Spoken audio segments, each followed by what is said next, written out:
nós Claro, claro. começarmos. Obrigada. Eu que agradeço o convite. Eu aguardo. Sem pressa.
Adriano,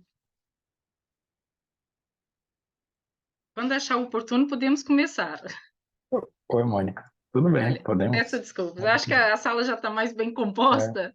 tudo bem. Entretanto, como em Moçambique já é 8 horas da noite, eu tenho Ah, medo que os meus olha, alunos sim. vão, Tem tudo vão a para a ver. cama dormir e esqueçam-se de nós. E tem Ainda tudo a ver estamos também com a fresquinhos. palestra, né? E tem tudo a Ó, ver com a palestra, né? então, Essa- olha, boa noite, professor Adriano. Seja bem-vindo à nossa classe, da disciplina de Comunicação e Partes Interessadas, do mestrado Gestão de Projeto, da Escola Superior de Gestão Corporativa e Social de Moçambique. Os nossos alunos gostavam de agradecer o fato do professor Adriano ter aceitado o nosso convite. Para aqueles que passaram despercebidos e não visualizaram, não tiveram a curiosidade de pesquisar, o nosso professor Adriano, ele é licenciado, ajude-me, Adriano, licenciado, mestre e doutor em comunicação e cultura, fez um estágio na Sorbonne em Paris, atualmente é professor adjunto da Universidade Federal da Bahia, ligado à pós-graduação de comunicação e cultura, um professor com uma obra vastíssima publicada na área da comunicação, e é por isso que eu peço-vos, tirem o máximo de partido dessa aula, estabeleçam um contato com o professor, veem nesse contato uma possibilidade de ter como co-orientador das vossas dissertações, aqueles que escolherem estudar comunicação e partes interessadas enquanto objeto, e quem sabe aqueles que decidirem no futuro fazerem um estágio na sanduíche da Universidade Federal da Bahia, tenham lá o professor Adriano Sampaio como vosso contato e como vosso co-orientador. Professor, bem-aja, perdão se eu disse alguma asneira, corrige-me e a palavra é sua. Bem-aja e sinta-se em casa. Imagina, muito grato, professora Mônica Freitas, pela apresentação, pelo convite. Saudar também todas as pessoas presentes. Dizer que é um prazer muito grande. Nós somos colegas do programa, né, do Progesp, que é o Programa Mestrado Profissional em Segurança Pública. E fiquem à vontade também. E depois da apresentação, eu vou deixar também o meu e-mail, né, para que a gente possa também continuar essa conversa. E eu tenho interesse só de apresentar, compartilhar uma tela, pode ser? Deixa eu só colocar aqui para vocês. Não sei se já apareceu aí. Já está. Aí já está. Então, perfeito. Então, começar a falar um pouco mais. E algo que é tão interessante, né, que a professora Mônica comentou ainda há pouco, que já são quase 8 horas, é isso? Aí em Moçambique. Em Portugal, se não me engano, 18 horas, é isso? Na Bahia, na Bahia, às 15 horas. E aqui onde estou, eu estou como professor visitante na UCAM, em Montreal, Canadá, são 13 horas. Então, Incrível! estamos nessa. Realmente, eu quis destacar isso, porque tem tudo a ver com o tema da aula de hoje, né? Essa ideia de desterritorialização, como eu vou falar ainda há pouco, essa relação da comunicação digital, o fato dessa nossa telepresença, né? Estamos aqui tão perto e tão longe ao mesmo tempo, né? Isso vem através de um novo contexto, né? Um novo contexto comunicacional, e a partir também dessa aceleração dos dispositivos de comunicação. Então, atualmente estou como professor associado na Facom UFBA, o programa de Cultura e Sociedade, e também no PROGESP, que é o programa mestrado profissional, ligado também à Faculdade de Administração e Direito. E atualmente, como eu disse, estou como professor visitante na Universidade da UQAM, né, que é a Universidade do Quebec em Montreal, aqui no Canadá. E foi um prazer muito grande quando eu recebi esse convite da professora Mônica, porque é uma oportunidade também de podermos conversar, né, em conjunto. O trabalho de pesquisa é um trabalho, às vezes, muito solitário, né? Então, a gente precisa desses espaços também para troca de experiências. E acabei fazendo também uma apresentação, depois eu vou deixar um pouco no final, ela não veio aqui no slide, mas é uma tela com a imagem de 2 livros em especial, que nós, né, do grupo de pesquisa Logos, Comunicação Estratégica, Marca e Cultura, que eu coordeno desde 2014 lá na UFBA, a gente tem desenvolvido esse tema, né, da palestra de hoje, que é Marca Lugar, Comunicação Digital e Cidadania, já há algum tempo. Nós começamos a fazer uma análise que foi da marca Brasil, né? O Brasil desenvolveu um trabalho de posicionamento da sua marca no exterior, vou falar sobre isso mais à frente também. Essa pesquisa resultou num livro chamado Marca, Lugar e Comunicação. Depois quero também compartilhar com vocês, porque talvez possa vir a interessar alguma pesquisa e as nossas próximas conversas. Tá? Então, seguindo, a gente tem primeiramente, assim, um desafio muito grande falar, né, nesse tema de comunicação e marketing. Acho que pedir também licença, professora, para que a gente acaba também trazendo um pouco mais para o nosso domínio, né? Mas vejo, assim espero, tomara também, se não estiver falando algo que fuja do roteiro, pode me sinalizar também que posso retomar. Mas eu pensei muito de fazer essa relação, tanto da globalização, né, como o fenômeno do marketing, da comunicação, mas refletindo acerca desse objeto que eu comentei agora, que é a relação com os territórios, né? Então, e tem tudo a ver com o que a gente estava falando ainda há pouco, né? Que é dessa dimensão, né, da comunicação, de estarmos tão próximos e tão distantes ao mesmo tempo, né? Então, eu trouxe aqui esse trabalho, ele toma como base um capítulo de um livro também que eu posso deixar referência para vocês mais à frente, que eu fiz em parceria com o professor José Braga, José Gabriel, melhor dizendo, da Universidade do Minho, né, e próxima também aí em Portugal, né? Vejo que tem também, acho que não sei se tem também pessoas de Portugal, pelo que eu vi também da bandeira no card, né, que ficou muito bom. Agradeço também pela divulgação, professora. Então a gente fez um trabalho em parceria, isso depois foi uma publicação de um capítulo de livro que é sobre esse tema, né, de comunicação, cidadania e a comunicação digital em territórios.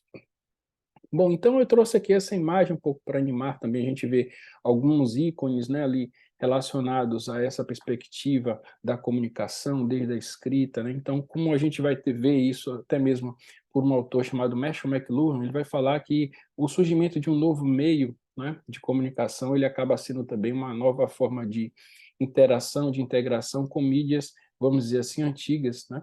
E a gente vai ver também que essa dimensão da fala, né, da oralidade, ela sempre está presente, né? Então aqui era como se estivéssemos também face a face, né? Mas a gente sabe que não, há um processo de mediatização aqui, né? Então estamos sendo mediados através de uma tecnologia. Por isso que eu brinquei no início, né? Parece um perto longe. Então, mas a questão que eu trago hoje para essa palestra é falar um pouco desde os anos 90, né, que esse século XX, dentro desse século XX, a gente vai ver aí uma perspectiva, né, de trabalho que vem de pensar, né, as cidades, né, a partir de governos eletrônicos, alguns vão falar da e-cidadania, né, num contexto de comunicação digital, né, para debates, a promoção de debates públicos, a construção de planos de cultura, de turismo, mas, ao mesmo tempo, a gente tem uma outra perspectiva em relação a esses territórios, não é que essa é muito mais voraz, muito mais frequente, é que a gente tem também observado, que é a ideia dessas cidades que elas acabam sendo mercantilizadas em função do discurso do turismo. Né? Então, esses territórios eles acabam sendo, digamos assim, ressignificados enquanto um produto turístico. Né? E isso traz uma tensão muito grande entre aquele momento que eu falava antes, né, da relação com o cidadão e da relação com o turista. Porque nas campanhas de comunicação, quando elas são apresentadas, né, há uma promessa em relação a um território que aquele território quase nunca é experimentado por quem vivencia a cidade. Né? Então, a gente tem uma, digamos assim, uma diferença muito grande entre aquela projeção em relação à marca da cidade, né? Se é que a gente pode falar também a partir de que termos a gente vai poder falar sobre isso, e depois mais à frente eu quero retomar um pouco mais essa definição do conceito de marca-lugar, né? Mas é uma tendência também de algo que o David Harvey ele vem chamando aí da mercantilização das cidades, as cidades transformadas em mercadorias. Então, o David Harvey ele vai chamar a atenção nesse conceito de marca, melhor dizendo, de cidades, mercadorias, que a gente vai ver governos, e aí eu estou falando em diversos níveis, né? A gente fala aí do governo no nível das cidades, né? Em nível municipal, quando temos também as províncias, né? Ou os estados, como é o caso também da divisão territorial do Brasil, Estados Unidos, e também de países. Eles acabam construindo uma estratégia de comunicação para apresentar esse país aos visitantes. E foi interessante, porque como eu cheguei nessa pesquisa, né, e também eu quero fazer um pouco essa apresentação de uma forma de um bate-papo, quem quiser também a qualquer momento fazer alguma pergunta, né, acrescentar algum dado, fique à vontade. Então, falar um pouco sobre isso, porque sei também que vocês estão desenvolvendo um trabalho de pesquisa e ver como que essas atividades elas acabam também perpassando o nosso cotidiano. Então, como que começou, né, esse meu interesse também por essa relação das cidades, dessa ideia de projeção, né, da marca de um território especial. Eu estava concluindo, né, em 2007, um estágio doutoral, né, como a professora Mônica comentou, na Paris 3, em Sorbonne, e quando eu estava no metrô da cidade, eu me deparei com um outdoor enorme, uma publicidade que era do Brasil, e convidando, todo em francês, e convidando os franceses a voltarem, a visitarem o Brasil. E eu fiquei intrigado com aquilo, eu não conhecia aquela propaganda no meu país, aquilo não foi vinculado no meu país, quer dizer, não foi apresentado no meu país. Eu tinha acabado de chegar, era por volta ali de janeiro, lá do ano 2007, já entregando um pouco também a minha idade. Então, lá eu vi, então eu fiquei muito instigado com esse problema, né? Eu falei, olha, que interessante. Então, assim, o Brasil ele se posiciona enquanto um país em relação ao turismo. Essa foi uma primeira coisa que me chamou a atenção. A segunda coisa foi que foi uma estratégia do governo brasileiro naquele momento, já era uma gestão do governo Lula, que volta agora o seu terceiro mandato, que era de ressignificar a apresentação do Brasil no exterior. Não era aquela representação de Brasil atrelada ao futebol, né? Atrelada a transformar, né, de forma, como a gente vê, pejorativa, né? Trabalhar a mulher como um objeto sexual, que tinha isso muito antes, na época da ditadura militar, na década de 70. Então, o país era apresentado dessa forma pela sua própria empresa brasileira de turismo, era um processo vexatório. Então, aquela representação também do Brasil como samba e carnaval. Então, aquele contexto foi de uma ressignificação tamanha. Eles não estavam mais explorando nessa campanha esse Brasil. Eles estavam querendo mostrar outras particularidades do Brasil, outras dimensões da sua região, por ser um país também continental. E aquilo me chamou a atenção, ao mesmo tempo que eu fiquei muito feliz de ver uma nova forma de representação do meu país para o mundo, né? Uma estratégia, mas ao mesmo tempo de ver como que isso pode vir também a criar certas incoerências com o que a gente tem no dia a dia do nosso cotidiano enquanto cidadão. Por exemplo, eu mesmo nunca tinha visto aquela propaganda no meu país, claro, porque eu não era público daquela campanha, né? Então eu precisei estar fora do Brasil para poder ver. Então isso me chamou a atenção, eu concluí o doutorado, não era no tema, tinha relação com a marca, mas era mais para produtos midiáticos, né? Foi sobre um telejornal importante daqui, o telejornal, o Jornal Nacional e a Record. E depois, logo em seguida, eu já comecei com esse fenômeno, a investigar esse fenômeno, juntamente com esse grupo de pesquisa. Aqui estou também com ele, com essa investigação, um tema que me chama muita atenção. Bom, então a gente começou a ver nesse grupo de pesquisa essa dimensão da comunicação, né, como um fenômeno aí de apresentação desses territórios, mas que ao mesmo tempo gera esse impasse, né, como eu chamei aqui a atenção. Né? A gente vê também uma série de marcas que estão nesses territórios, como tem aqui na imagem, né? A gente vê desde o museu, a relação, por exemplo, com essa roda gigante, que essa roda gigante é uma espécie de uma franquia, né, que tem em vários territórios. Eu vou falar um pouco sobre isso. Tem um conceito de um antropólogo chamado Marc Augé, que ele vai falar da ideia de não lugares, né? Ou seja, a gente acaba frequentando espaços que eles não têm uma característica regional, por conta dessas grandes empresas, dessas grandes marcas que entram em algumas cidades e imprimem certos tipos de fazer. Eu vou falar um pouco mais sobre isso, trazer algumas imagens. Então, a gente tem essa tensão. De um lado, o cidadão, que ele tem uma experimentação da cidade, completamente, ou do território, melhor dizendo, né? Completamente diferente daquela que o turista ele está, porque o discurso da publicidade ele tem uma função que é persuadir, é convencer para o melhor que se tem, né? Então ele não vai querer demonstrar os problemas do território, claro. Ele vai querer convencer e seduzir o visitante a ingressar. Então, da parte dele, não vai ser possível a gente trabalhar as questões mais profundas, que até mesmo a própria chegada do turismo ela pode impactar, como devo falar um pouco mais à frente. Então, por isso que a gente vai, já antecipando um pouco, a refletir sobre uma ideia de um turismo mais sustentável também para os territórios, né? E outro marco também que a gente utiliza, né? Eu digo a gente em função desse coletivo, né, do grupo de pesquisa que eu comentei, do Logos Comunicação Estratégica, que é o Logos, que é um grupo de pesquisa que trabalho juntamente com alguns mestrandos, doutorandos, também da especialização lá, retornado, ligado à UFBA, e que também tem uma parceria com o professor José Gabriel, lá da Universidade do Minho. De repente, a gente pode até também, professora, estabelecer alguma rede de colaboração. A gente tem total interesse também em trabalhar de forma mais próxima. E aqui mesmo, como eu comentei aqui no Canadá, minha vinda para cá é porque tem uma professora aqui que hoje ela faz a supervisão desse meu estudo, que é a professora Consuelo Vasques, que trabalha numa rede latino-americana de comunicação, não é? Justamente para observar esses fenômenos da comunicação fora de um cenário mais anglo-saxão, né? Pensando outros territórios e que tem tudo a ver também com Moçambique, né? Então, retomando um pouco esse marco, né? Era aquilo um pouco que eu falava no início. A gente tem um conceito aí de desterritorialização e de reterritorialização que foi trabalhada por um latino-americano, o Nestor Garcia Canclin, nesse livro que eu coloquei aqui ao lado, chamado Culturas Híbridas.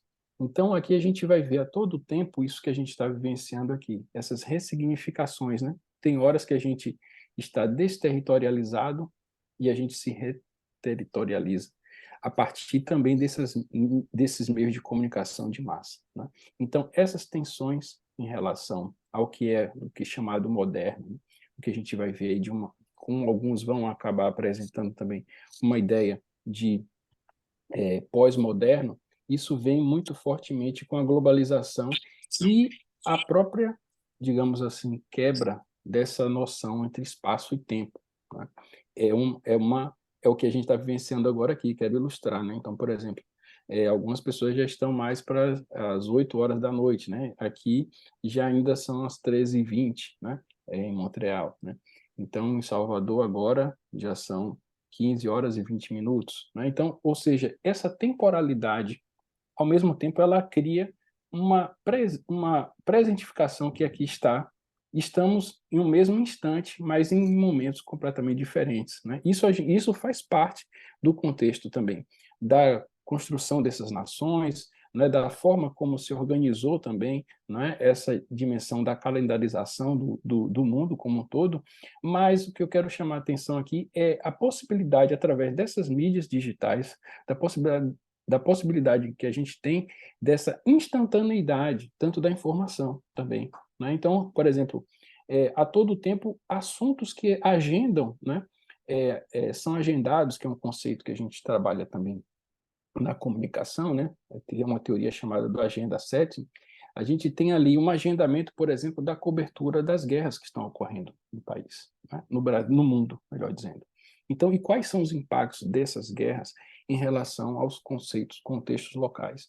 Então, é quase que impossível hoje, em Moçambique, ou em Canadá, ou no Brasil, ou em Portugal, a gente abrir o jornal de referência do lugar e não ter nenhuma notícia falando sobre as guerras que estão acontecendo, porque são assuntos que são assuntos de interesse público.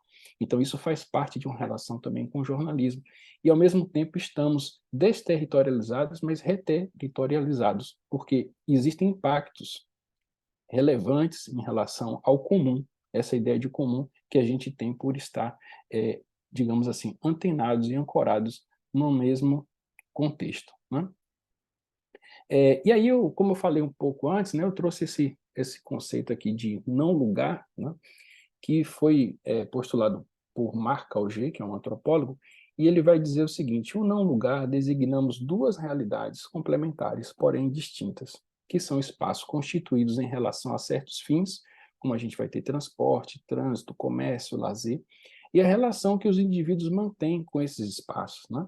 Então, esses espaços são ainda aqueles que tomamos emprestados quando rodamos na autoestrada, fazemos compras no supermercado ou esperamos no aeroporto o próximo voo. E aí eu trouxe uma foto do aeroporto de Salvador, aqui ao lado, e no próximo slide tem aqui um aeroporto em Londres. Se a gente roda, eu peço desculpas também pela resolução da imagem, me parece que não está muito boa, mas a gente observa isso, né, enquanto viajantes também, que esses lugares eles são cada vez mais parecidos. Se a gente pega um transporte, né, de avião, que a gente precisa fazer muitas paradas, e a gente pode se perder e achar que está, às vezes, no mesmo lugar. Porque esses dois aeroportos em especial, eles fazem parte de uma rede chamada Vinci, que ela está em todo o mundo e ela opera mais de 36 aeroportos em todo o mundo. Então, são 13 na França, 10 em Portugal, 3 em Camboja, 2 no Japão, 6 na República Dominicana, um no Chile e Brasil. Só que no Brasil ainda já tem mais, esses dados já não estão mais atualizados. Ela já ampliou ainda mais essa sua cobertura. Então, ou seja, a gente está falando de marcas, a gente está falando de empresas que estão, de certa forma, ressignificando as nossas experiências num contexto mundial, não é? Então, assim, é como se a gente partilhasse, né, os mesmos espaços, mas eles se caracterizam também enquanto não lugares. É claro que essas organizações, elas sempre estão também à frente, né? Elas buscam cada vez mais ressignificar. Hoje, por exemplo, se você faz uma conexão ou vai até Salvador, você vai ver que tem alguns espaços que eles colocam algo de territorialização, eles pegam uma marca local, eles colocam uma rede espalhada para justamente quebrar um pouco essa noção de homogeneização do espaço. Mas o que o Marc Augé traz não é isso, né? Ele vai dizer que, de um modo geral, a experiência também do aeroporto, ela se torna como esse não lugar, não é? A gente vai ver essa relação também com o consumo de fast foods, que são essas marcas que ficam por trás também dessas organizações, né? Que acabam apresentando uma maneira própria também de consumo em relação à alimentação, que é algo tão importante, né, na vida das pessoas, como que isso tem impacto também na saúde, né, das pessoas. Se a gente for ver, por exemplo, também a relação desses não lugares, né, como também os próprios meios de comunicação de massa, se a gente quiser ampliar um pouco mais, né, pensar um telejornal, por exemplo, você vai ter uma sessão, cada vez mais eles são parecidos entre si, né? Tem uma bancada, tem uma apresentação, você tem uma notícia internacional, você tem algumas notícias nacionais, então, ou seja, é como se a gente perdesse aquilo que é do nosso território, por essas avalanches que são pensadas através do capitalismo, e como uma forma também de ampliar o seu lucro, né? Então, imagine se a cada país essa empresa vencer, ela precisasse criar um novo aeroporto. Não, ela já tem um padrão, ela já tem uma estrutura, ela já tem fornecedores. Então, para ela faz isso uma produção em série de aeroportos, né? E de serviços, de formas de condução, e isso faz com que possamos estar nesses não lugares, a exemplo dos shopping centers também, né? Então, por exemplo, a gente vive até um fenômenos também relacionados à própria comunicação, né? A gente vai ver lá, é, deixa eu ver que eu vi uma mensagem no chat, mas é do Douglas aqui, né? De Marília. Legal, Douglas, muito bom ter você aqui conosco. Se quiserem também interagir, fazer alguma pergunta, fiquem à vontade, tá? Mas retomando, então, essa ideia, né, da gente ver aqui essas produções simbólicas, né, que ocorrem, né, digamos assim, nesses territórios que são territórios híbridos, né, a gente pode estar em qualquer lugar e não estar em um lugar específico, né? Eu acho genial esse conceito do Marco Alger, que vai demonstrar exatamente isso. E, ao mesmo tempo, faz com que a gente se aproprie de uma certa cultura do que a gente tem aí desse contemporâneo, né, de shopping centers, de fast foods. Por exemplo, o consumo de cinema, por exemplo, na minha cidade, era muito particular. A gente tinha os cinemas nos bairros, né? Por exemplo, eu vi isso muito também, né? Paris tem uma tradição muito forte também em cinema, né? Assim como também Portugal, Moçambique. Então a gente vê ali aqueles cinemas de territórios, de bairros, que eles acabaram, começaram a ser destruídos em função de uma ideia, que eu brinco às vezes, né? Você chega a um menu também de cinema, você chega a esses complexos enormes de salas de cinema que tem oferta de 10, 15 filmes ao mesmo tempo, e assim como você faz uma escolha do menu desses fast foods, né, de refrigerante, o número 1, você pede pelo número, você escolhe o número também da sala, não é?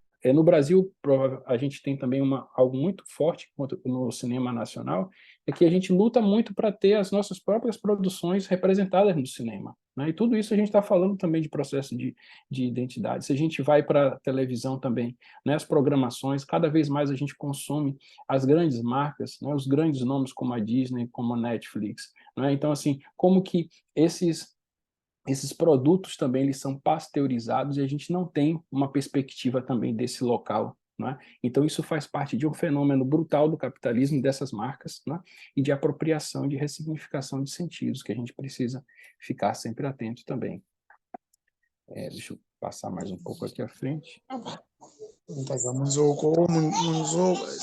problema chama sexta-feira.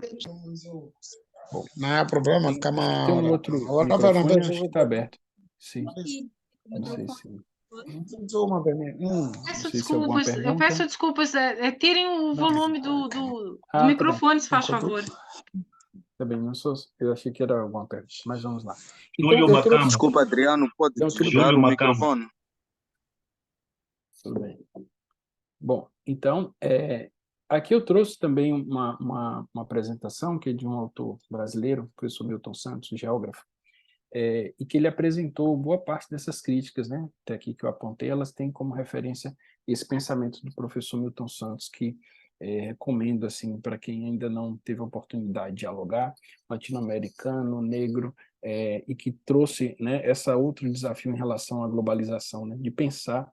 Ele tem um livro chamado Por uma Outra Globalização, e de relacionar essas nossas carências, né? Olha aqui, essa imagem, ela retrata bastante isso, né? As nossas limitações que a gente tem também de conexão, seja por uma relação que está ali, né? Desigual. Essas desigualdades sociais, elas também são acentuadas através dessa globalização, não é? Muitas pessoas ficam excluídas desse processo de trocas simbólicas em função de não ter uma conexão boa de internet, por não poder fazer assinaturas desses mercados que eu aqui apresentei, né, de produtos midiáticos, né, estar dentro hoje dessa cultura, digamos assim, desse mundo conectado, também ele, ao mesmo tempo, ele faz uma estratégia aí de distinção social, né? Lembrando aí uma pesquisa que o Pierre Bourdieu desenvolveu esse conceito, né?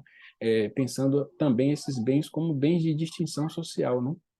De busca por uma, digamos assim, de status, né, e também de mudança em relação a essa possibilidade de compra, né, em relação às pessoas nos mais variados países, as suas particularidades locais também.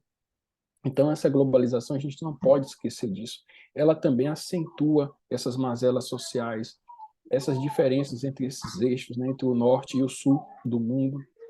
Esse norte e sul, que também foi uma convenção, né, numa perspectiva mais decolonial, a gente pode falar disso também, né? Então, assim, ter cuidado um pouco em relação também a essa proposta da globalização em função dessas características. Bom, e aí, mais especificamente, eu vou falar... Só um minuto, peço desculpas, Nelma. Coloque no mudo, se faz favor. Nelma, desliga o microfone, se faz favor.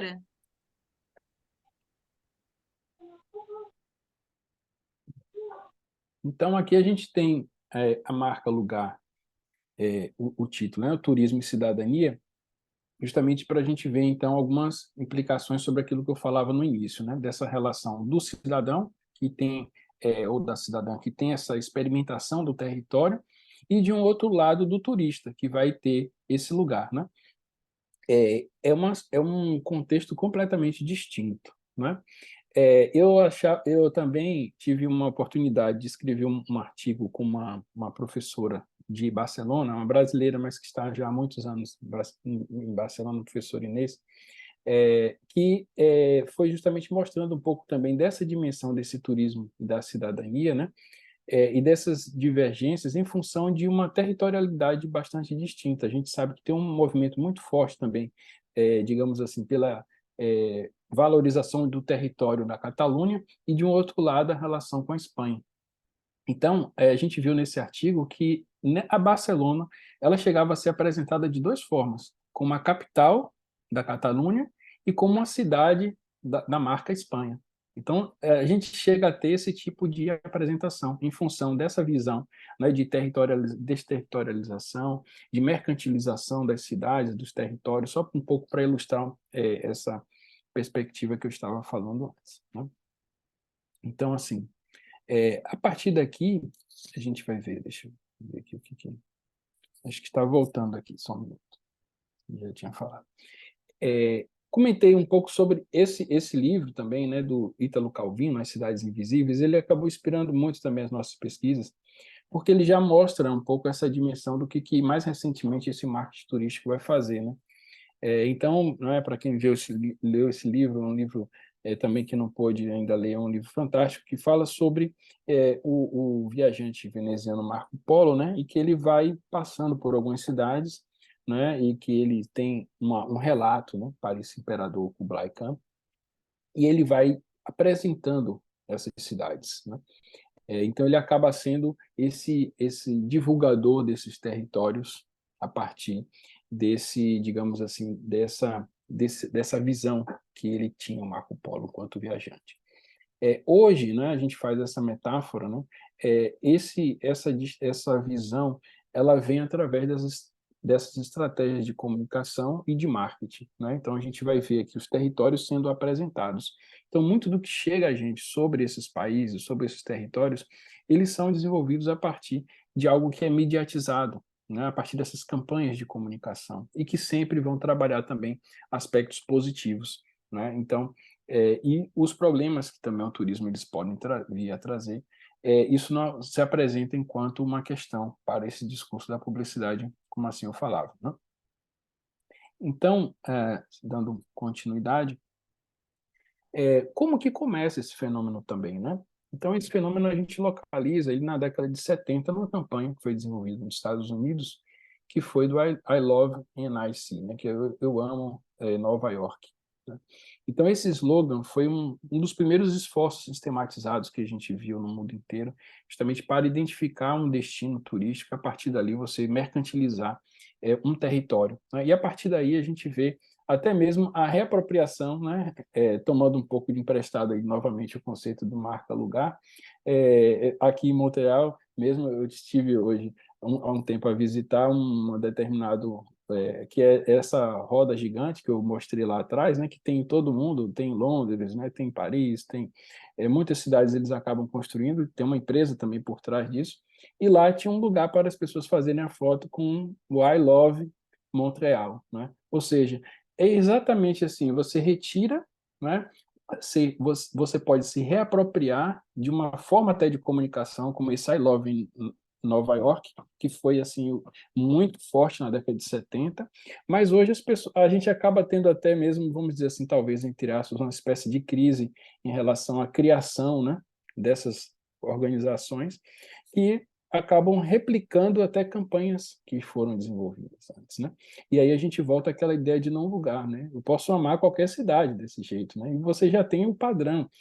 Cidades também no interior da Bahia, eu vejo lá, tem lá, eu amo tal cidade. E assim, até a tipologia da fonte é muito próxima, coloca o coração, ou seja, todas estão fazendo referência a uma campanha que foi da década de 70 em Nova York, né? E pegam isso como hoje, ela é uma espécie de um não lugar, essa campanha. Todo lugar que você vai, você vai ver esse lugar, essa estratégia ali de colocar de uma forma como se fosse um totem, para que as pessoas tirem foto de que amam um determinado lugar. E aí, será que mesmo, né? Aí é uma pergunta retórica, não chega a ser uma pergunta de pesquisa, mas de que maneira que a gente pode ver que um turista vai amar aquele território, né? Esse amor esperado por um território, esse querer bem, né, ele vem muito mais na perspectiva de quem está ali naquela cidade. Né? Talvez, né, é algo assim, professora Mônica, talvez não esteja. A gente vai abrir um espaço também para a gente comentar um pouco mais, mas de que forma é esse amor? Né? Esse amor que também, se a gente for ver, né, essa relação com a própria modernidade líquida, né, do que o Bauman vai falar, a gente acaba tendo também uma certa mercantilização de tudo, né? Às vezes até mesmo de sentimentos, de pessoas. Né? Então, será que dimensão é essa também de amor que a gente está falando aqui? Mas é claro que aí já amplia muito essa noção que a gente está trabalhando aqui, só foi uma divagação aqui, né? Mas a gente não tem como trabalhar especificamente. A gente sabe que, por exemplo, numa abordagem mais persuasiva, né, na retórica, esse patos, né, ele é trabalhado como uma estratégia de emoção e de sedução. Então, talvez essa ideia aí desse amor a um determinado lugar, ele venha a partir daí também. Né? Não digo que não seja possível, enquanto turista, amar um lugar. Sim, é possível. Mas o que eu quero dizer é quais são essas valorações, né? Esse amor, né? Eu lembro de uma fala do Roland Barthes, né? Que o Roland Barthes ele escreveu um livro fantástico chamado Mitologias, e teve que ele falava sobre esses mitos do contemporâneo, exatamente isso que vem aqui nessa apresentação, né? Então, ele falava, por exemplo, das propagandas de sabão em pó, que eram todas iguais, né? Elas sempre diziam que iam limpar, iam que acabar com as impurezas e que iam deixar as roupas mais limpas, né? Então, ele dizia quanto que isso é fora, né, de uma proposta que vai ser sempre repetitiva. E aí, em outro livro, ele escreveu chamado Discurso do Fragmento Amoroso, não é? Ele vai dizer dessa palavra, eu te amo. Ele diz assim, esse eu te amo, ele é sensacional, assim, não era essa palavra que ele utilizava, mas enfim, ele dizia assim que o eu te amo, a primeira vez que ele é enunciado, né, enquanto um discurso, ele tem uma forma de apresentação, mas a partir do momento que esse eu te amo ele vai sendo replicado dentro de uma situação, de um relacionamento entre pessoas, ele já vai exercer uma função fática, né? Ou seja, é uma função de reafirmação daquele primeiro momento lá atrás. Então, o que eu chamava atenção para essa dimensão da campanha é que esse eu te amo ele já foi dito lá atrás, na década de 70, em Nova York. Né? Então, essas cidades elas poderiam e deveriam pensar outras formas de apresentação dessas cidades. Né? Então, uma crítica que eu faço também a essas campanhas que acabam ficando nesse mesmo lugar, né? Como diria ali o Marc Augé. Deixa eu só passar mais um pouco aqui. Bom, e aí eu falei que eu traria também o conceito de marca-lugar, né? De ou place branding. Se a gente for dialogar aqui, eu traço mais uma proposta mais específica do marketing, né? O Kotler também, assim como a professora solicitou, ele vai falar que são os esforços de comunicação e marketing desenvolvidos pelos territórios, cidades, estados, países, em um posicionamento de marca que busca o desenvolvimento de estratégias de visibilidade para o mercado turístico, além de posicionamento de produtos e serviços por parte dos países em mercados internacionais.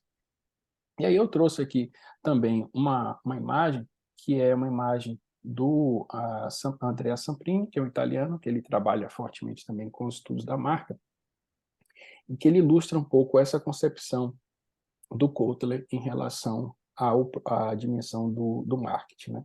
Então, para o marketing, a gente vai ter ali, claro que depois disso vieram outros P's, né? 4 P's, 8 P's, eu não mais acompanho tanto de P's que o marketing desenvolveu, mas eu quis trazer a essência, né? A essência é essa daí, né? Ele coloca esse P, que é um P do produto, que ele tem essa relação com esses outros 4 P's que estão aqui traduzidos para o português, mas no inglês fica place, position, né? A gente vai ter ali também, com o 5P já entra a ideia de person, né? De pessoas, né? Então, mas a variação inicial é essa, a gente tem o preço, o posicionamento, a relação com a distribuição, que é o local, né? E a comunicação. Então, a comunicação, ela é apresentada enquanto uma ferramenta do marketing, vamos dizer assim, né? Quando a gente trabalha nessa perspectiva. E o marketing, ele é entendido enquanto uma estratégia mais de gestão, né? Gestão de processos administrativos. E que a comunicação ela acaba sendo uma ferramenta do marketing. A gente vai ver uma outra abordagem, que é uma abordagem que dialoga mais com a comunicação estratégica organizacional. A professora, por exemplo, aqui no Brasil, a gente tem a professora Margarida Kunsch, que trabalha mais fortemente com essa perspectiva. Ela vai chamar a atenção que essa ideia, né, da comunicação organizacional, ela vai além do marketing, né? Assim, ela não está a serviço do marketing exclusivamente, né? Porque o marketing ele tem uma ideia que está relacionada ao que a gente chama na área de comunicação organizacional de comunicação voltada para resultados, ou seja, e esses resultados geralmente são resultados mercantis, né? São resultados voltados para a venda ou para persuadir e alcançar um determinado propósito, né? O próprio Kotler, depois, ele lança um livro chamado Marketing Social, né? Nesse marketing social, ele tem um livro que ele vai falar de como que as organizações elas podem, do terceiro setor, conseguir mais pessoas para fazer mais doações, né? Como é que ela pode se posicionar em relação a outras organizações do terceiro setor. Observe que, no caso do marketing, como se olham os fenômenos, é sempre numa perspectiva comercial e de concorrência, né? Não é uma perspectiva, digamos assim, mais do que a gente vai chamar da comunicação social, que é como a gente tem também algumas particularidades, por exemplo, no Brasil e em outros países, né, que se trabalha uma ideia de comunicação dialogando com essas práticas que eu falei aqui, em relação a governos, em relação à sociedade civil organizada, né? Então, de que maneira que a gente pode pensar também essa comunicação, não somente para a comunicação para resultados, porque ali a professora Margarida ela vai destacar, por exemplo, a comunicação institucional, que ela vai falar mais de valores, né? E uma comunicação administrativa interna, né? Que são de pessoas que estão ali no entorno daquela organização, vamos dizer assim. Então, são perspectivas distintas, como estão também no processo também de construção de projetos, né? Então, depois, se tiver interesse, posso também passar essas referências. Então, seguindo aqui um pouco mais à frente, desses década de 90, aqui está o logo do Brasil sensacional, que foi um plano, né? Esse plano ele foi um plano chamado Plano Aquarela, que o Brasil desenvolveu em 2000, nos anos 2000, que foi por conta desse plano, né, que eu acabei sendo impactado, vamos dizer assim também, né, no exterior, e que me motivou a esse recorte de estudo, como eu falei. Então, a gente vai ter essa ideia, né, que foi mais fortemente a partir da década de 90, há uma necessidade dessas cidades, dessas regiões, de se colocarem também enquanto um cenário competitivo. Então, é mais, digamos assim, é importante do ponto de vista do turismo ali, você posiciona esses territórios enquanto um produto, né? Ou seja, e eles vão lutar entre si, né? Então, não há ali uma, digamos assim, uma atuação, né? Você tem um mercado de turismo e dentro desse mercado de turismo, um destino precisa ser mais vantajoso que o outro, né? Porque se uma pessoa escolhe visitar um país X e não o Y, né, é aquele país X que vai lucrar mais, né? Então a gente está falando aí de um fenômeno relacionado à comunicação para resultados, né? Então, deixa eu ver aqui, tem algum problema na apresentação? Então, aqui eu trouxe para vocês alguns dados desse período aí dos anos 90, como eu falei. O mundo ele arrecadou, né, cerca de 268 bilhões de dólares com turismo. No Brasil, foi aí de 1.492, que representou 0,55% da fatia desse mercado mundial. E aí eu trouxe também os logos, né, da marca Moçambique e de Portugal. E algo também interessante para a gente poder ver é que não quer dizer que a marca ela se confunde com esse logo que aí está, tá? Então, ou seja, o André Samprini, que foi esse autor também que eu apresentei alguns conceitos, ele vai falar numa dimensão de construção de mundos possíveis. O que é isso? Não é? Então, por exemplo, como eu falava no início, o Brasil ele construiu um posicionamento de marca que fugiu daquela ideia do Brasil do samba e do futebol. Não é? Isso é um mundo possível. Esse logo ele é a representação gráfica de um mundo possível. Tá? Então, a gente não deve confundir a marca, que é um mundo possível, ou seja, as campanhas que são produzidas, a comunicação marcária que é desenvolvida para aquele destino turístico, é diferente se a gente for pensar a relação que a gente vai ter com o logo específico, tá? Daquele lugar. Se a gente volta lá depois, se tiver interesse, posso compartilhar com vocês. Quando eles construíram esse logo do Brasil, voltei aqui na apresentação, eles têm toda uma defesa para dizer por que a escolha do verde, o amarelo, mas sabem que dialogam também com as cores da bandeira nacional, mas entrou também ali o vermelho e o laranja, né, e que eles também precisaram ressignificar, explicar o porquê desse uso também dessas cores, mas tem uma intencionalidade por trás disso, né? Então, existem empresas que fazem esses trabalhos de consultoria, de posicionamento desses territórios. O que a crítica que a gente faz em relação a esse processo, né, que é mundial, é que as pessoas do lugar elas não participam dessa construção. Geralmente, ele é feito a partir de uma demanda dos governos, seja ele municipal, estadual ou federal, e as pessoas que vivenciam aquele lugar, que são as pessoas que vão receber aquelas outras que estão ali de fora, não sabem nada disso. Né? Se a gente vai ver da comunicação organizacional, a gente vai ter ali um processo de discussão pública, por exemplo, para a construção de planos municipais, planos estaduais, né, de cultura, ou planos nacionais de cultura. Hoje a gente tem muito fortemente, né, aqui em Montreal mesmo, tem um conselho de cultura que desenvolve também essas práticas, né, de representação cidadã, assim como atualmente também a gente tem vivenciado isso no Brasil, né, com a nova ministra da Cultura, Margarete Menezes. Então, a gente está com um fórum para a construção desse plano de gestão da cultura para os próximos anos. Né?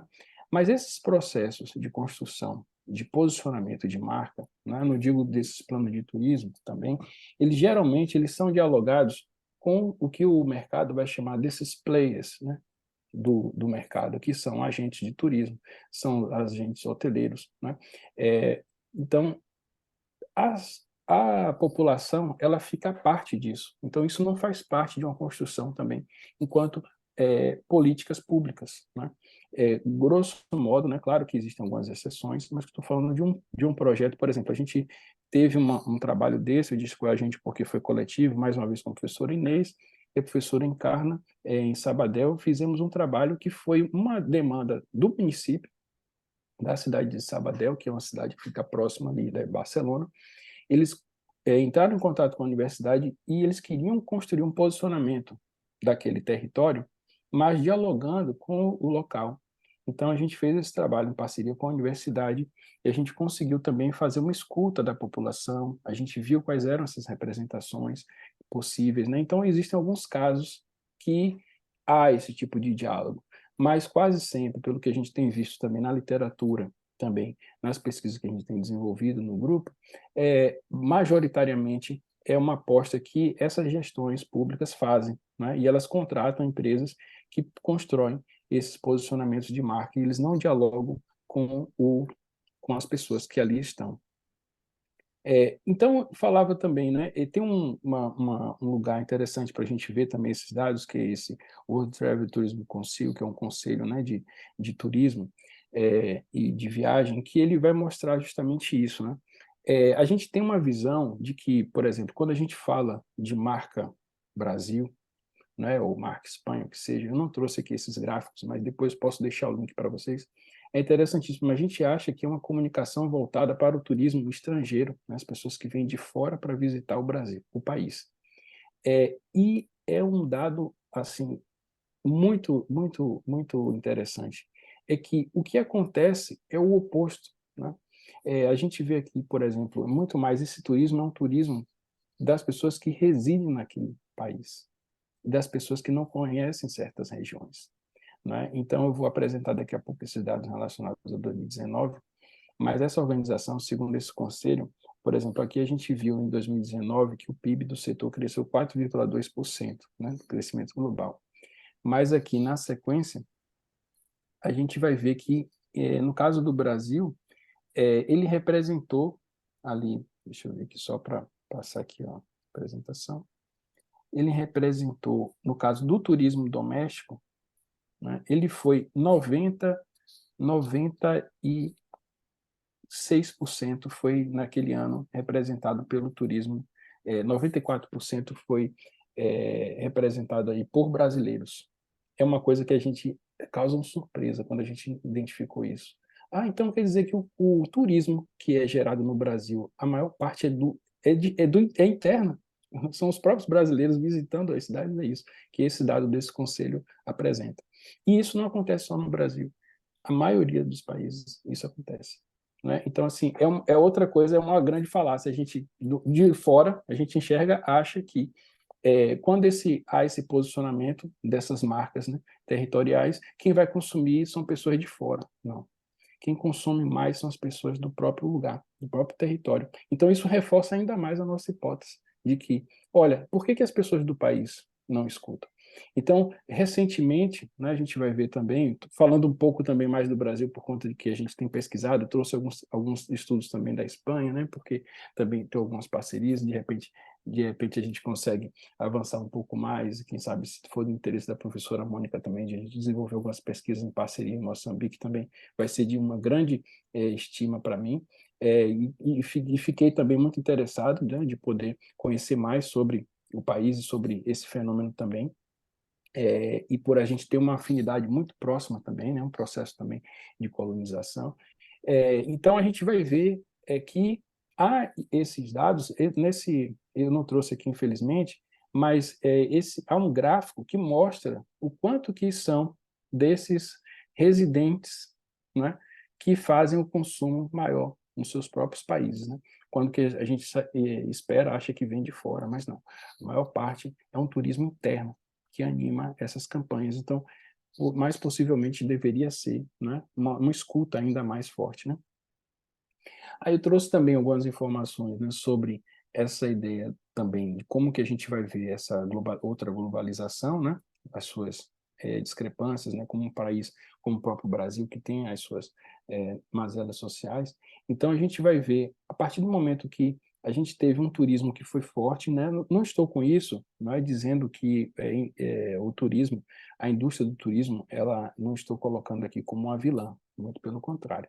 Mas a gente sabe que a importância do turismo enquanto uma estratégia, enquanto uma economia, né? Como esses dados aqui que eu trouxe para vocês, da Associação Brasileira de Operadores de Turismo, a região do Nordeste ela foi responsável pelo faturamento de 70% do turismo no Brasil, na época também dessa crise que a gente houve também, né, desse fenômeno desigual e desse fenômeno absurdo que a gente teve, né, mais fortemente aí com a pandemia. Mas, ao mesmo tempo que o Nordeste, né, do Brasil, ele se concentrou ali na pandemia, enquanto 70% do faturamento desse turismo no Brasil, né, depois da abertura aí, pós-pandemia, a gente vai para uma relação do IDH, né, que é esse Índice de Desenvolvimento Humano, são os estados onde são situadas as capitais que estão entre os piores do país. Aí a gente vai ver Alagoas, Rio Grande do Norte, Bahia, né, aqui eu estou falando de estados, né? E aí a gente vai ter ali as suas capitais. Então, são essas incoerências, sabe, que a gente quer trazer do ponto de vista da pesquisa, que assim, quem acaba lucrando com essas mercantilizações desse território, sabe? É isso que é uma questão nossa de interesse. né? Então, essa potência em relação a esse PIB, que ele aumenta, ele traz divisas, né?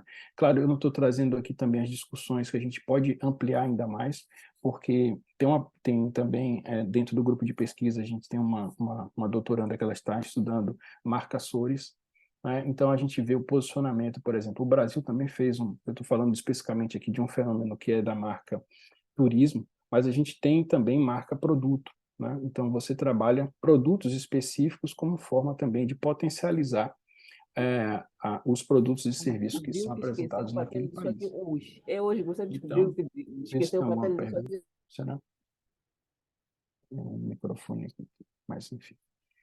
Bom, então, assim, eu não estou inviabilizando, eu só digo que o que ocorre, aí a gente também toma como parâmetro as pesquisas da professora Marta Ive, que é sobre também uma ideia de um turismo mais sustentável, que ele possa dialogar também com as demandas daquele território, porque o turismo também ele tem mudado, não?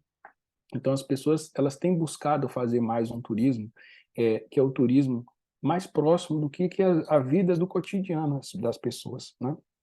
E o próprio mercado do turismo ele foi muito impactado por essa dimensão da globalização que eu falava aqui antes, né? Então, antigamente, a gente tinha também uma regionalização muito forte de empresas de turismo, de agentes de turismo, em cada cidade, em cada estado, em cada país.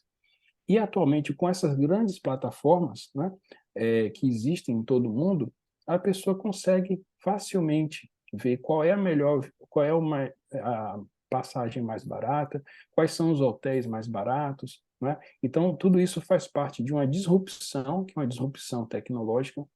Por exemplo, eu lembro de uma apresentação uma vez, né, sobre esse fenômeno da disrupção tecnológica. Se a gente for fazer uma comparação sobre uma grande rede hoteleira no mundo inteiro, que são os hotéis Hilton, se a gente comparar com o número de, digamos assim, de quartos disponíveis e de espaços disponíveis que o Airbnb tem, a rede Hilton fica para trás, muito fortemente, porque você amplia isso.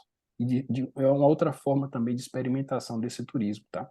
Claro que as nossas pesquisas não vão por aí, mas eu quero dizer também que há uma ressignificação em relação a essa demanda também do turismo, né? Algumas pessoas que estão ali no local e que acabam também se beneficiando através da utilização dessas plataformas, né? Então, a questão é muito mais profunda, né? Volto a dizer, não estou dizendo que o turismo deve acabar, não é isso, não estou colocando o turismo como um grande vilão da história. O que eu estou colocando aqui como, digamos assim, algo a se questionar é a utilização de uma forma, digamos assim, muito voraz, né, de um capitalismo que não dialoga com dimensões de sustentabilidade, né? Tanto numa relação com o próprio turismo, como também com a relação com outras práticas, como eu já apresentei.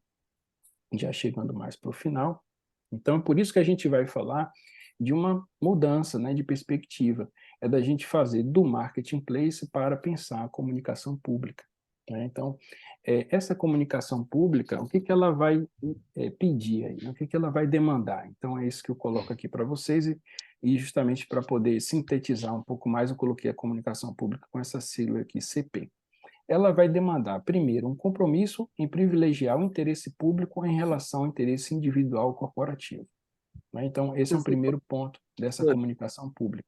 Se a gente muda essa perspectiva, né? Se a gente sai de uma visão aí do marketplace para pensar uma comunicação pública e que isso vai também trazer resultados, né? Assim como é pensada essa comunicação marcária. B, centralizar o processo no cidadão, né? Então, como nessas escolhas, né? E isso a partir também de dados, né? Como mostrei anteriormente, né? A gente vai ver lá que mais de 90%, né, no mundo inteiro do turismo, por exemplo, ele é animado pelos seus residentes, né? C, tratar a comunicação como um processo mais amplo que essa informação, que essa apresentação da informação. E D, adaptação dos instrumentos às necessidades, possibilidades e interesses dos públicos.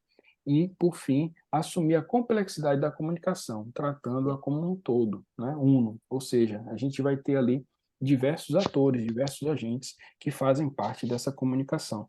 Porque chegou um ponto da gente também questionar esse conceito de marca-lugar, né, dentro do grupo de pesquisa, em virtude disso, porque olha só, o quanto que a gente tem de apresentação e de representação de um determinado lugar por outras formas que não são aquelas pensadas pelas gestões públicas, né? Seja ela municipal, estadual, federal, né? Então, a gente tem como chegar em determinados países, chegar através da sua culinária, através da sua música, através da sua produção audiovisual. Então, são todas essas apresentações que acabam também, digamos assim, colaborando, né, para a construção de um imaginário em relação àquele lugar, né? Seguindo. Então, falando ainda mais um pouco sobre essa comunicação digital em territórios, né, que foi um pouco dessa demanda que a professora me passou, a gente vai observar também que há, então, uma necessidade de pensar, né, esses territórios do ponto de vista dessa comunicação marcária, como eu falei, mas também a gente vai ter, né, esse aparato aí de algumas forças, né, do campo político também, que utilizaram essa comunicação digital, e a gente viu isso recentemente, né, desde com o Barack Obama, o próprio Trump, no Brasil com o Bolsonaro. Eles são um sintoma dessa mudança no âmbito da comunicação estratégica, né? Então, como que essa força da comunicação digital ela acabou também modificando formas de pensar, né? Então, essa ideia, né, que a gente vai ter aí de uma exacerbada exposição mediada, né, por redes sociais online, né, isso vem fortemente aí desde a década de 90, eles acabam criando também certas possibilidades, né, de participação, né, alguns vão falar aí de governo eletrônico, de e-governança, desenvolvida através também da comunicação, não é? Então, utilizando dessas ferramentas para, digamos assim, explorar mais fortemente esses pontos de decisão, de tomada de decisão, de construção de projetos coletivos.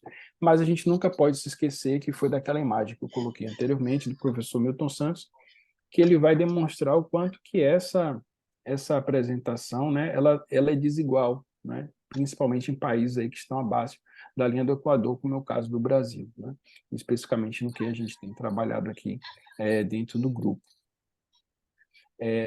Já estou chegando ao final, professor, eu não sei como é que estou em relação ao tempo. Ótimo. Bem, então eu já vou já terminar daqui a pouco, já para abrir também para discussão.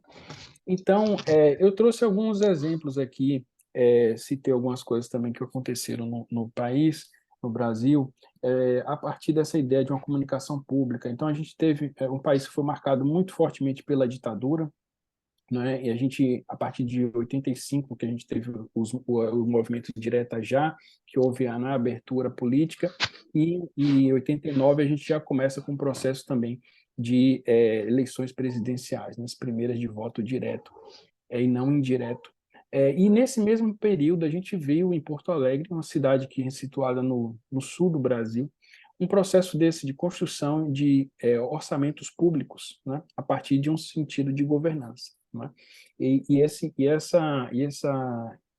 Esse projeto que foi desenvolvido até então naquela cidade, ela Luigi, eu não fechei lá. se tornou modelo para o nosso país, né? Vocês saíram, depois deixa um Peço botão desculpas, assim. professor Adriano. Claro, claro. Desligue o microfone, se faz favor. Obrigada. Então, a gente tem aqui, nesse momento, né, a ideia da construção de um orçamento participativo que se faz também através, né, de estratégias de comunicação, né, de comunicação comunitária, pensar a comunicação nos territórios. Então, essa é a nossa aposta em relação ao grupo de pesquisa, e como que a gente pode pensar hoje esse meu projeto hoje, né, que estou aqui no estudo como professor visitante, como eu falei, em Montreal, justamente para poder observar um pouco mais essa experiência que tem aqui em Montreal sobre a construção de planos, né, de gestão de cultura, municipais, de cultura, de turismo, né, de comunicação, assim também como no Brasil, a gente acaba tendo alguns projetos dessa ordem, mas que na gestão passada do governo federal, os conselhos foram terminados e houve um momento ali de que esses conselhos não conseguiram exercer o seu papel.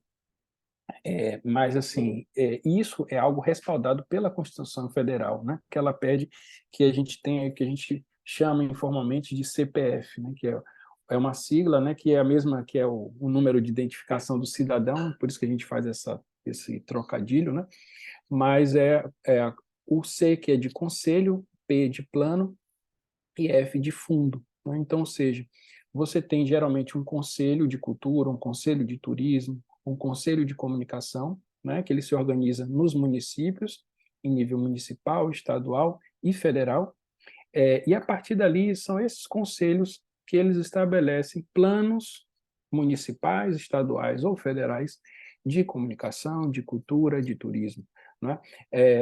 Esse plano aquarela que eu falei, que eu fui impactado, né, no início da aula, que teve aquela campanha que eu falei que eu vi em Paris, ele veio de um plano chamado Plano Aquarela, que foi construído dessa maneira. Ele foi construído a partir dessa participação cidadã, percebe? Então, assim, o que a gente espera, né, do ponto de vista da universidade, enquanto seu lugar também de utopia, né, é de uma possibilidade de uma articulação mais forte, né, com essa relação dos conselhos de cultura, dos conselhos de comunicação, com o exercício também da cidadania. E assim eu trouxe também esse exemplo que foi na gestão do ministro Gilberto Gil e Juca Ferreira, que potencializaram ainda mais isso no Brasil em relação à comunicação aos planos de cultura, né? E que agora a gente também está vendo digamos assim, essa continuidade a partir do mandato da então ministra da Cultura, Margarete Menezes.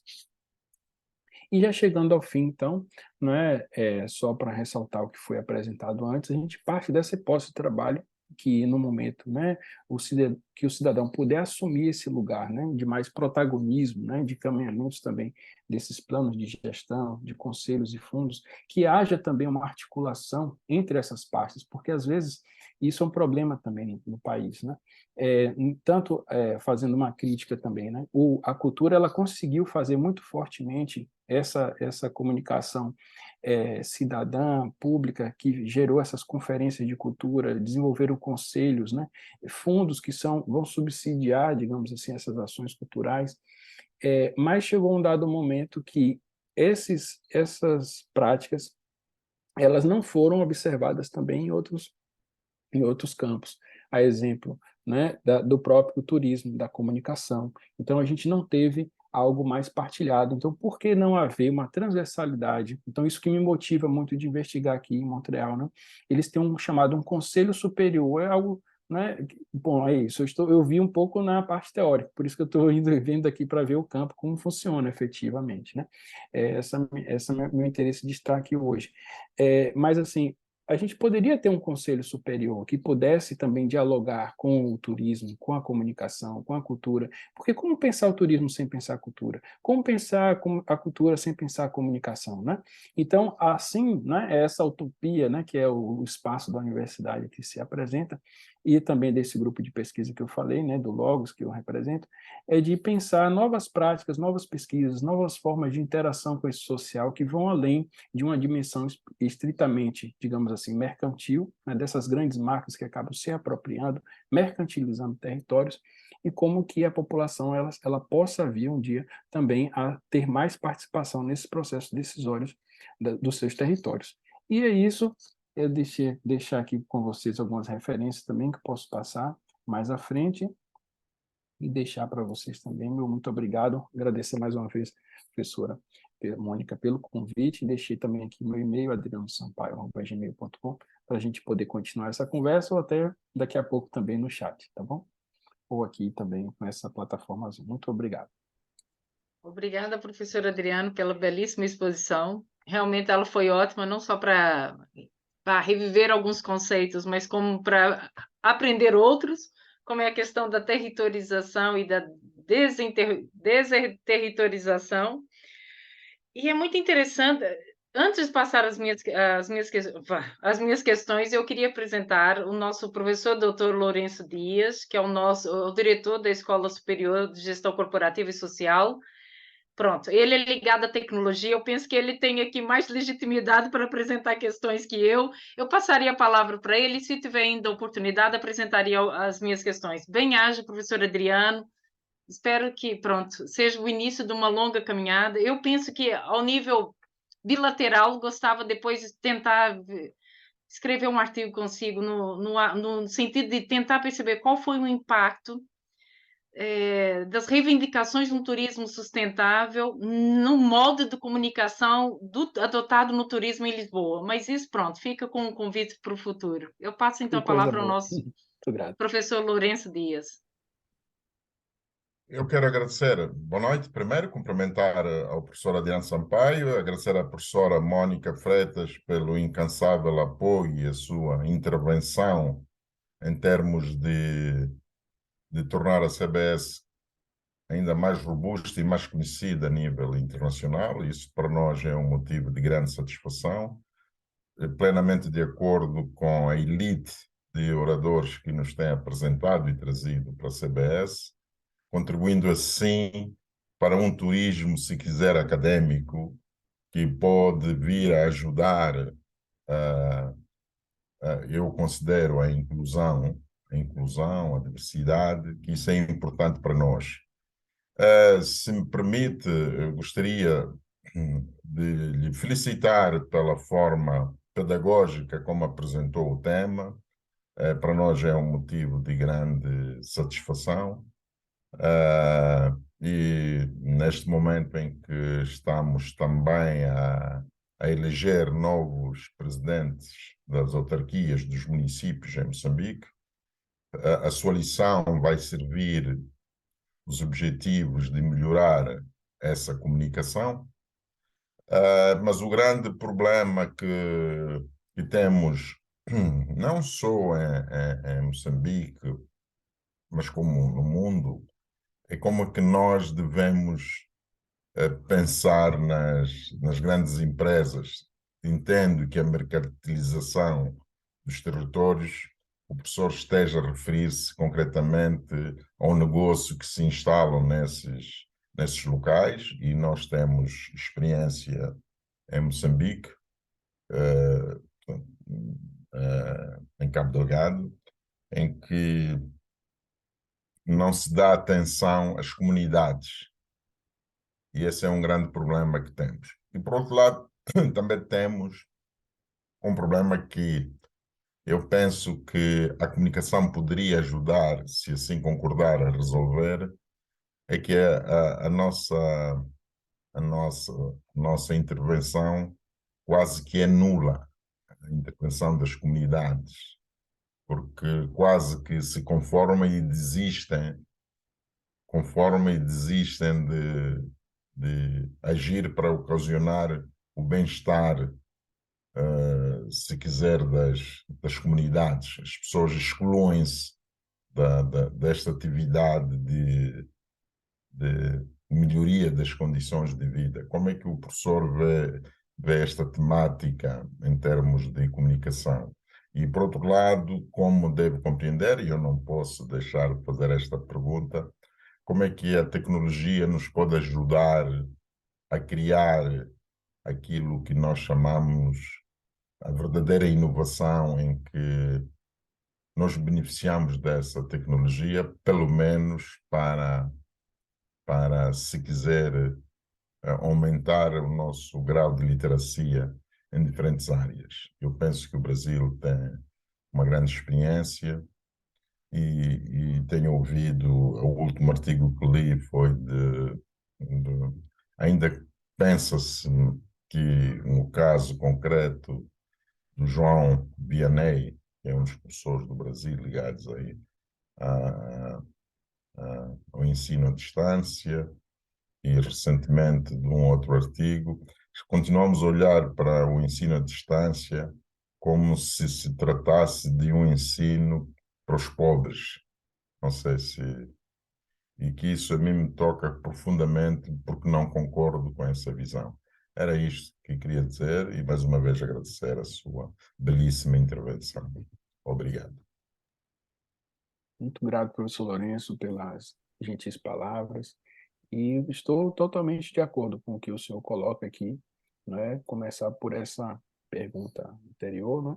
Que é sobre a relação do EAD. Lá na universidade também a gente tem um curso de especialização e a gente teve essa utilização também do EAD, né? Também concordo com o senhor, que é uma tecnologia que ela está, né, ela possibilita essa ampliação essa relação mesmo de internacionalização é possível por essa mediação também, né? Então a gente vê aí a grande potencialidade, né, desses aparatos, né, de inovação tecnológica e de outros contextos, né, de ressignificação. Eu vejo que o contexto da pandemia ele foi muito, digamos assim, ele foi um divisor de águas em todo mundo, porque acho que a gente estava muito, né, a gente sabia que era possível fazer, mas tivemos que fazer e rápido, né, em virtude disso, de uma configuração que ali estava, né, de distanciamento, né, social por uma necessidade específica, e acho que houve uma potencialidade muito forte também em relação aos processos de inovação tecnológica em virtude disso, e que, se é que a gente pode dizer, né, que a gente retirou coisas positivas dessa pandemia, porque foi algo desastroso no mundo inteiro, mas eu acho que o mundo ele mudou realmente em relação a essas temporalidades, em relação à utilização dessas novas tecnologias, né, e isso vem para algo que é para ser usado, né? A gente não tem como, digamos assim, também volto a falar, né? Não estou aqui colocando a inovação tecnológica como algo ruim, pelo contrário, né? Eu só chamo a atenção dessa relação com as grandes marcas, né? Que criam esses grandes processos de homogeneização cultural, né? Que isso é muito frequente no campo da comunicação, né? Como eu falava antes, e é isso que a gente tem que ter cuidado, porque senão a gente perde essa dimensão nível territorial, né? Que é essa relação de desterritorialização e reterritorialização. E mais fortemente também sobre os processos de construção dessa participação, com certeza, né? Fiquei muito também interessado em conhecer mais sobre Moçambique, sobre os desafios, né? Nessas novas eleições, né? E também estou totalmente de acordo, né? Assim como também a gente tem visto no Brasil fortemente, a inovação tecnológica que vai possibilitar esse tipo de trabalho também. Contar um pequeno caso que aconteceu, que houve também com esse grupo de pesquisa nosso lá da UFBA. A gente estava, antes da pandemia, a gente foi provocado para desenvolver um trabalho sobre turismo sustentável, né? Em 3 estados: Bahia, Salvador, Bahia, Alagoas e Pernambuco. E veio a pandemia, e a gente não sabia como é que a gente ia continuar com aquela pesquisa. A gente conseguiu fazer ela toda de forma digital. Até os grupos de discussão nós fizemos por plataforma dessa forma.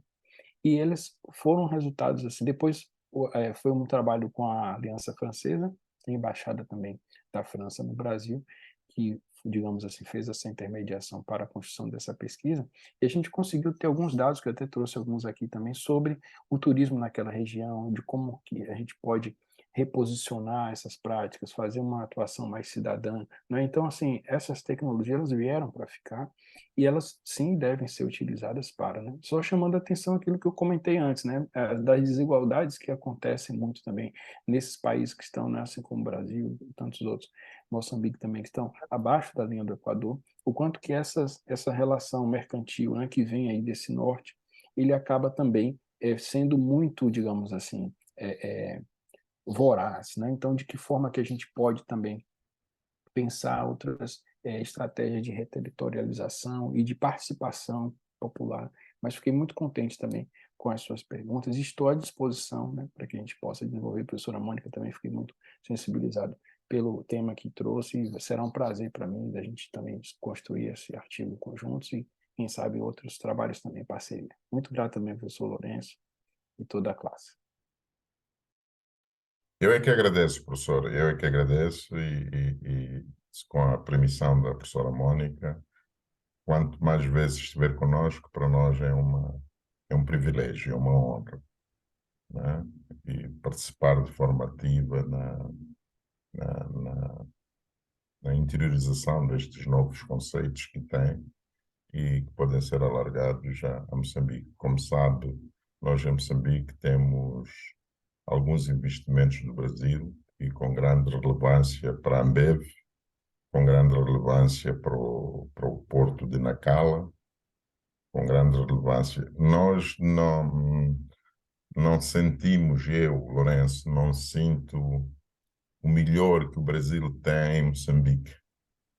Então, o melhor que o Brasil tem em Moçambique não tem, estatisticamente, ainda não tem significado, porque está a ver em Moçambique, presencialmente, só temos a professora Mónica. Então, queremos mais Brasil em Moçambique, e acho eu que seria também a CBS, né? O Brasil entrar com alguma força, com algum, se quiser, com alguma estrutura de conhecimento, né? Para desenvolver Moçambique. Como deve compreender, por razões óbvias, nós somos um país que precisamos de uma intervenção de maior desenvolvimento e não uma intervenção mercantilista. Muito obrigado mais uma vez, do fundo do coração. Muito obrigado. Eu que agradeço, professor. Eu lembrei agora também que a gente tem uma rede de lusofonia nesse programa que eu falei antes, que é de cultura e sociedade, que tem um acesso também às pessoas dessa associação, com algumas universidades espalhadas do mundo lusófono. E depois acho que a gente pode conversar mais. Se tiver interesse também, posso vir ajudar a gente a se aproximar mais dessa rede, que já conta aí com um número bastante interessante já de universidades, de instituições de ensino da lusofonia. Acho que tem tudo a ver com esse trabalho, com esse nosso diálogo. Ficarei contente também, se for do interesse de vocês, de ajudar. A gente Muito continua a obrigado, muito conversa. obrigado, muito obrigado. Muito grato também. Muito grato. Professora Adriana, eu tenho apenas uma questão, que é, o professor disse que tem notado nos estudos de caso que tem realizado, a ausência de estratégias de sustentabilidade e de articulação em rede na definição de políticas públicas para o turismo. Aí eu pergunto-lhe eu percebi, corrija-me se eu estiver enganado, mas eu percebi na sua exposição uma centralidade no setor público enquanto motor de desenvolvimento. Aí eu perguntaria qual é o papel do setor privado na definição de políticas e estratégias mais sustentáveis para o turismo e até que ponto o Airbnb, que é uma rede de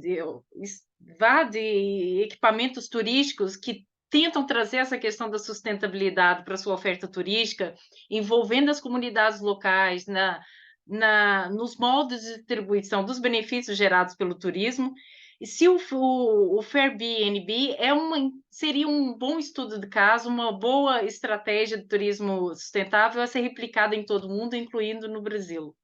Obrigada e pronto. Eu que agradeço, professora, mais uma vez pelo convite, pela pergunta também. E assim, não tem uma resposta pronta, é uma pergunta complexa, né? Mas assim, diria que essa relação, estou total de acordo, né? Pode ser que na apresentação tenha ficado muita centralidade em relação aos órgãos públicos, mas até mesmo lá no grupo de pesquisa tem uma estudante que ela está fazendo um trabalho que interessante, é uma tese doutoral sobre como que as empresas, né, elas podem construir políticas públicas em cultura, porque a gente tem na Bahia e também no Brasil um processo de construção de projetos culturais que eles podem ser financiados via empresas, né, através da isenção fiscal, né, que se chama Lei Rouanet, e no caso na Bahia é a Lei Faz Cultura. Então ela está estudando exatamente isso.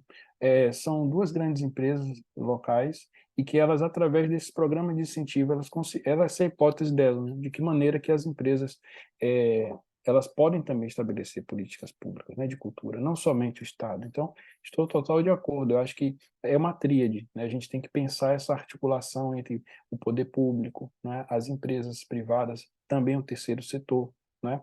Então, quando falo isso, esses conselhos, né, que estão no país, eles já fazem essa sugestão de que tenha pessoas dessas três localidades nos assentos. Então, não é só a população, digamos assim, mais do terceiro setor, não é somente. A gente tem também o segundo setor, a gente tem também o primeiro setor envolvido, então faz parte dessa estratégia, sim.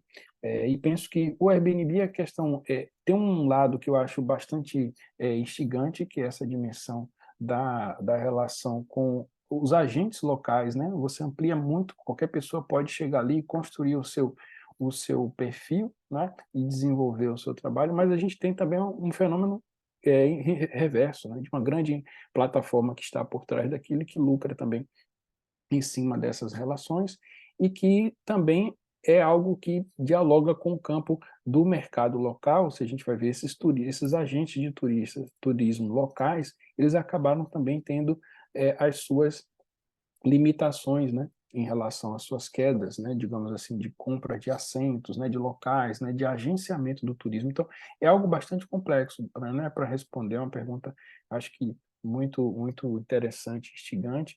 Não saberia, né, dar uma resposta aqui definitiva, mas ela tem muitos aspectos também, concordo. Então, Agradeço pronto, mais uma vez. lancemos enquanto repto aos nossos alunos da CBS para estudarem o Airbnb em Moçambique e nós ajudamos. Eu não sei Sim. se o professor Adriano tem acompanhado, mas no nosso chat, o nosso mestrando Seixen pediu-lhe, se fosse possível, partilhar os slides, e o nosso Posso professor, estimado professor Lourenço, deixou aqui o contacto dele para que vocês possam contactar, pronto, a partir dessa reunião, para poderem discutir as formas de colaboração, inclusive pôr em contato com essa rede, conhecer melhor o projeto. Enfim, nós temos alunos muito sábios e muito trabalhadores, então eu acho que, pronto, temos muita gente capaz para colaborar. Eu iria, então, se o professor Lourenço autorizasse, abrir a discussão aos nossos ministrandos, a quem quiser apresentar a discussão, alguma questão, se pudesse, abrisse a câmera para o professor Adriano ver a vossa carinha e dissesse o nome e pronto, e dirigisse a questão. Se não puderem, que envie, então, pelo chat, se faz favor.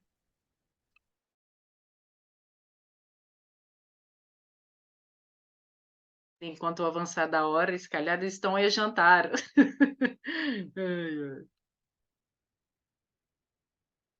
O Delfim é o nosso chefe de turma. Eu iria convidar o Delfim para poder, pronto, fazer os agradecimentos da nossa aula de hoje. Se ele estiver online, claro. Boa noite, doutor. Ah, o meu chefe de turma, ainda bem que ele não ia me deixar mal vista. Meu chefe de turma ausente. Bom, estamos todos online. Na verdade é que estamos sempre para lá porque estamos muito honrados. A aula foi muito sábia, por acaso, e superou as expectativas daquilo que a gente esperava. E quero agradecer ainda à doutora Mônica pelos convites incansáveis de diferentes figuras a nível fora do planeta. Estamos muito satisfeitos em conhecer novas caras e uma nova forma de abordagem dos conteúdos. Isso para nós vai tornar muito ágil, muito positivo no nosso percurso. E os colegas estão atentos, acredito que daqui a pouco vão começar a intervir. Estão sem palavras porque tudo foi dito. Está tudo claro. Muito obrigado, doutor. Espero que mais vezes possamos estar juntos. Muito grato, Delfim, pelas suas gentis palavras. Estou à disposição. Enfim, professor Lourenço, se não houver questões, tendo em conta o avançar da Não, eu hora... tenho uma questão então grande diga. para cada um dos participantes, não para o professor Adriano. Eu queria Força. saber com o chefe de turma, quantas pessoas ele trouxe para este webinar.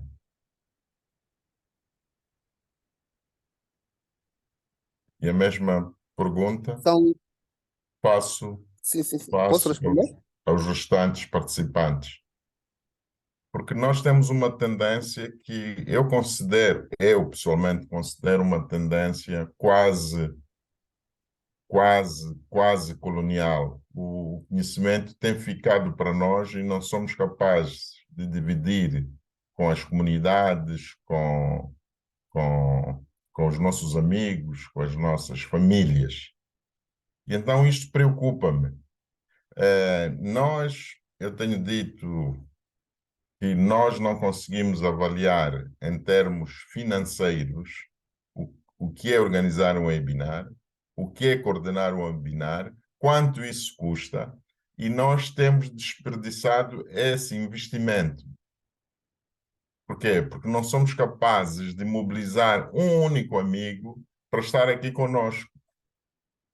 E então eu gostaria de saber do chefe de turma que trabalho, que mensagem que dá quando desligar o webinar para quem telefona, dizendo, olha, aquilo é uma coisa extraordinária.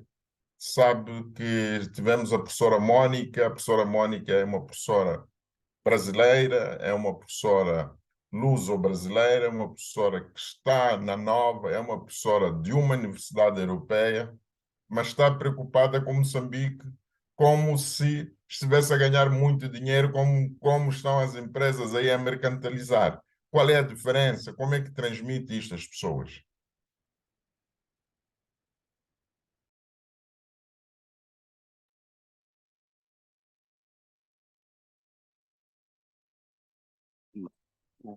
Bom, mais uma vez, boa noite.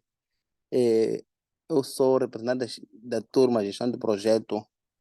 A turma toda esteve representada, num total de 18 estudantes. E quanto à interação com a doutora Mônica, é muito saudável e temos vindo a gostar bastante. Nós já consideramos ela como a nossa mãe.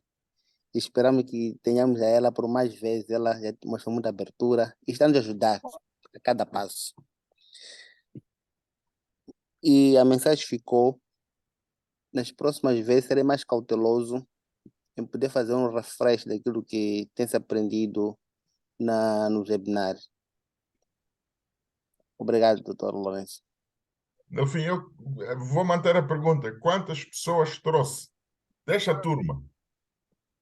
O amigo, o inimigo, o partido diferente. Quantas pessoas trouxe? Diga que trouxe o Lourenço. Eu te digo que eu trouxe o Joaquim, não sei se está aí, o Joaquim Soares. Eu trouxe o, a doutora Marta Pata. Eu trouxe, está a ver? Estes nomes que eu pretendo para fazer chegar a esse conhecimento. Porque que sou eu é que tenho que assistir? Porque que sou o Delfim? O Delfim deve ter um amigo. O Delfim deve ter alguém também que conversa, né? Boa noite, doutor Lourenço. Já percebi a questão. Eu acho que o gestor de Delfim respondeu a essa questão. Ele disse está a turma toda porque pensou que fosse restrito para a turma. E ele disse que ficou a mensagem que das próximas vezes já sabe que pode trazer mais pessoas, independente de serem ou não da turma. Muito obrigado, professor Manuel.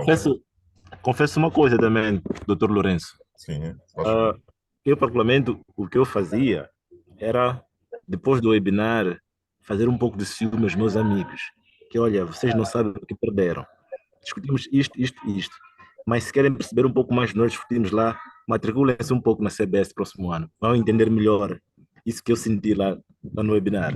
Mas ficou a mensagem, de fato, que afinal o webinar não é só restrito à turma, e das próximas vezes vamos passar, de fato, a tentar trazer mais gente ainda fora. Mas esta campanha nós fazíamos mesmo em forma de ciúmes aos outros. Olha, se vocês forem lá matricular, vão beneficiar também desses webinars que nós também podemos escolher. E discutíamos um pouco, em forma de resumo, os assuntos. Mas ficou a mensagem. Muito obrigado.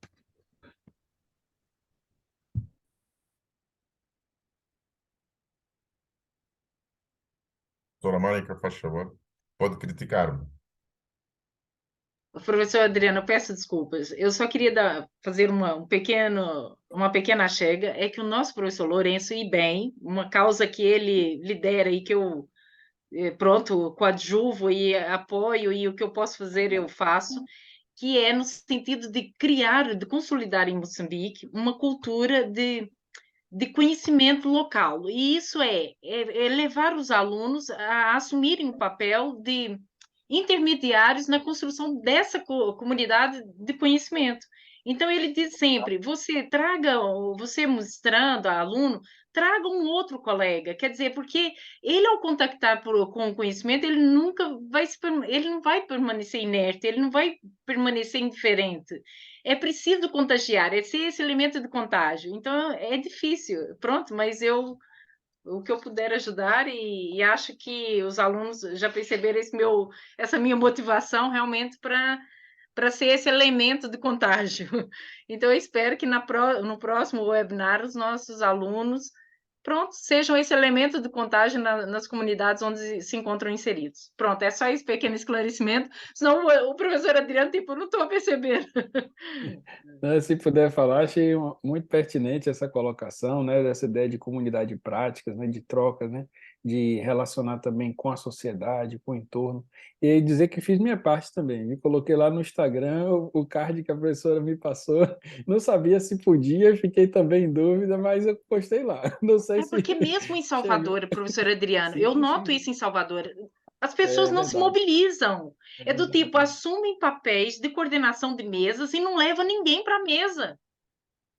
Teve uma mesa em que eu e o professor Lourenço participamos, em que um outro colega coordenador como eu, até meu raspaneta em público, a dizer que aquilo estava mal organizado. Eu disse, professor, somos 11 na mesa, eu trouxe 8 pessoas. Quem que o professor trouxe? Além de si?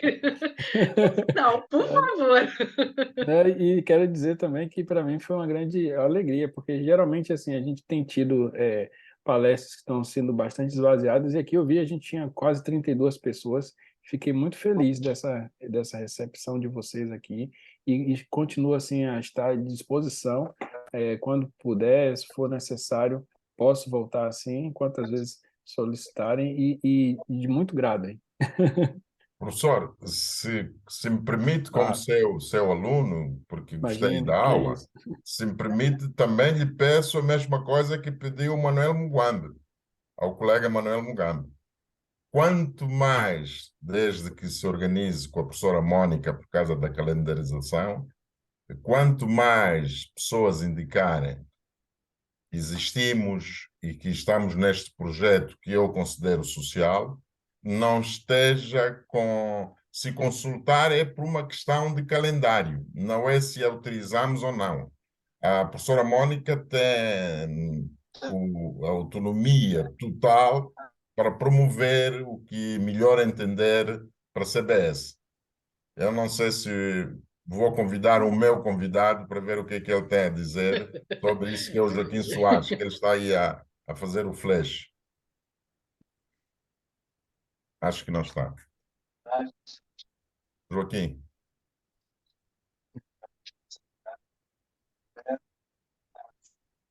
Pronto, podemos, Claro. Podemos fechar. Professora Sim. Mônica, faz favor. Então, professor Adriano, bem-aja mais uma vez pela disponibilidade, por ter aceitado. Posteriormente, eu vou contactá-lo no sentido de realmente escrevermos aquele artigo que eu acho interessante. E de resto, olha, tem aqui uma parceira e uma amiga na Universidade Nova de Lisboa e na Escola Superior de Gestão Corporativa e Social, além da UFBA, que também é o nosso lugar comum. Olha, um bem-aja, um bom jantar a todos e um bom brunch ao Adriano no Canadá. Muito grato. Olha, um bem-aja a todos e até segunda-feira. Bem-aja, professor Lourenço. Obrigada por ter vindo ao nosso workshop, ao nosso webinar. Obrigada, professora Adriana, e até breve. Obrigada. Eu que agradeço. Aos alunos também, um bem-aja por terem vindo. Obrigada. Muito obrigado. Boa noite, muito obrigado. Boa noite, muito obrigado. Doutora Mônica. Obrigado, boa noite. Muito obrigado, hein? Obrigado de fundo. Muito obrigado. Obrigado, professor Adriano. Apareça sempre. Casa é sua. Muito grato, estou à disposição. Vamos conversar. Muito obrigado. Obrigado. Tchau.